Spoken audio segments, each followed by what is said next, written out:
আবহাওয়া দপ্তরের মতে দক্ষিণ পশ্চিম মৌসুমি বায়ু ধীরে ধীরে আরও এগিয়ে চলেছে। এর ফলেই আবহাওয়ায় এই অনিশ্চয়তা ও ঘন ঘন পরিবর্তন দেখা যাচ্ছে। এরই মধ্যে জানা গেছে প্রাক বর্ষার আগমনের সম্ভাব্য সময়ও নির্ধারিত হয়েছে।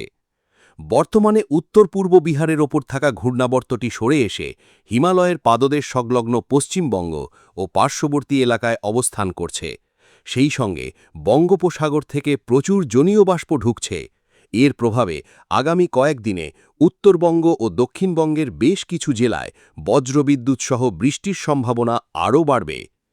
দক্ষিণ পশ্চিম মৌসুমি বায়ু ইতিমধ্যেই দক্ষিণ ও দক্ষিণ পূর্ব বঙ্গোপসাগরের বিস্তীর্ণ এলাকায় ছড়িয়ে পড়েছে। পাশাপাশি আন্দামান সাগরের অধিকাংশ অংশ এবং গোটা আন্দামান নিকোবর দ্বীপপুঞ্জেও এর প্রভাব পৌঁছে গেছে। আগামী ৩ থেকে ৪ দিনের মধ্যে এটি আরও কিছু অঞ্চলে বিস্তার লাভ করবে। আজ সারাদিন আকাশ আংশিক মেঘলা থাকতে পারে। বিকেল বা সন্ধ্যার দিকে কয়েকটি এলাকায় বজ্রপাত সহ ঝড় বৃষ্টির সম্ভাবনা রয়েছে। দিনের সর্বোচ্চ তাপমাত্রা ৩৭ ডিগ্রি সেলসিয়াসের কাছাকাছি এবং সর্বনিম্ন তাপমাত্রা ২৮ ডিগ্রির আশেপাশে থাকতে পারে। আন্দামান অঞ্চলে মৌসুমি বায়ু প্রবেশ করার পর এবার নির্ধারিত সময়ের আগেই কেরালায় বর্ষা প্রবেশের সম্ভাবনা তৈরি হয়েছে। বাংলায় বর্ষা প্রবেশের সম্ভাবনা রয়েছে জুনের দ্বিতীয় সপ্তাহে। বিশেষজ্ঞদের মতে উত্তরবঙ্গে ১০ই জুনের কাছাকাছি এবং দক্ষিণবঙ্গে ১২ই জুন নাগাদ বর্ষার আগমন ঘটতে পারে। এর আগে পুরো জ্যৈষ্ঠ মাস জুড়েই বাংলার বিভিন্ন জেলায় দফায় দফায় ঝড় বৃষ্টি চলবে। ফলে দীর্ঘস্থায়ী তাপপ্রবাহের আশঙ্কা আপাতত খুব বেশি নেই। দক্ষিণবঙ্গে তুলনামূলক শুষ্ক আবহাওয়া থাকলেও উত্তরবঙ্গে আজ থেকেই বৃষ্টির তীব্রতা বাড়বে। বিশেষ করে দার্জিলিং, জলপাইগুড়ি, কালিম্পং, আলিপুরদুয়ার এবং কোচবিহারে বজ্রসহ ভারী বৃষ্টির সম্ভাবনা রয়েছে। আগামী বৃহস্পতিবার পর্যন্ত এই পরিস্থিতি বজায় থাকতে পারে। ২২ মে উত্তরবঙ্গের এই ৫ জেলায় ভারী থেকে অতি ভারী বর্ষণের আশঙ্কা রয়েছে। আলিপুরদুয়ার ও জলপাইগুড়িতে ৭ থেকে ২০ সেন্টিমিটার পর্যন্ত বৃষ্টি হতে পারে।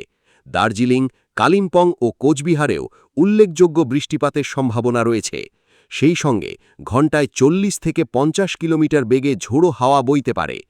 পাহাড় এবং ডুয়ার্স অঞ্চলে জল জমা, ছোট নদীর জলস্তর বৃদ্ধি এবং ভূমিধসের ঝুঁকিও বাড়তে পারে।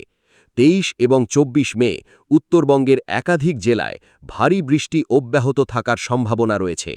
একই সময় দক্ষিণবঙ্গেও বজ্রসহ বিক্ষিপ্ত ঝড় বৃষ্টি হতে পারে। দক্ষিণবঙ্গে আজ ও আগামীকাল বীরভূম, পূর্ব বর্ধমান, নদিয়া, মুর্শিদাবাদ, বাঁকুড়া, পুরুলিয়া এবং পশ্চিম মেদিনীপুরে বজ্রবিদ্যুৎ সহ ঝড় বৃষ্টির সম্ভাবনা রয়েছে। কোথাও কোথাও ঘণ্টায় ৫০ থেকে ৬০ কিলোমিটার বেগে ঝোড়ো হাওয়া বইতে পারে। কলকাতা সহ দক্ষিণবঙ্গের অন্যান্য জেলাতেও বিচ্ছিন্নভাবে বৃষ্টি হতে পারে।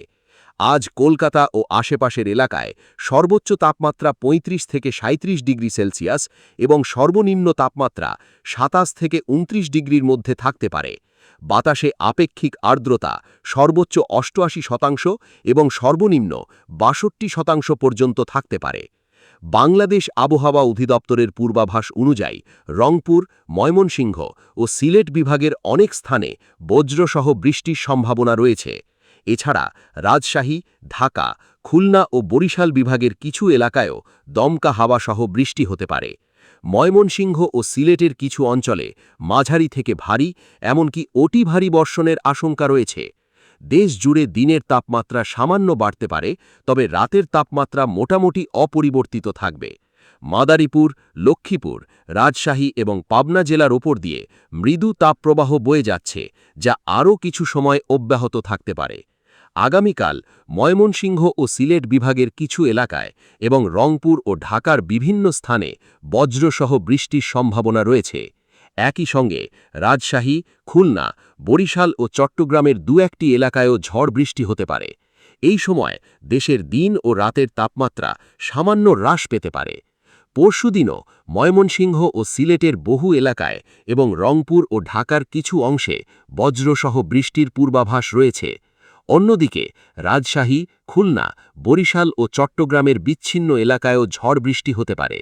তাপমাত্রায় বড় পরিবর্তনের সম্ভাবনা নেই। ১৯ মে রংপুর, ময়মনসিংহ, ঢাকা, চট্টগ্রাম ও সিলেট বিভাগের বেশ কিছু এলাকায় এবং রাজশাহী, খুলনা ও বরিশালের কিছু অঞ্চলে হালকা থেকে মাঝারি বৃষ্টি হতে পারে। সিলেট বিভাগের কয়েকটি স্থানে ভারী বর্ষণের সম্ভাবনাও রয়েছে।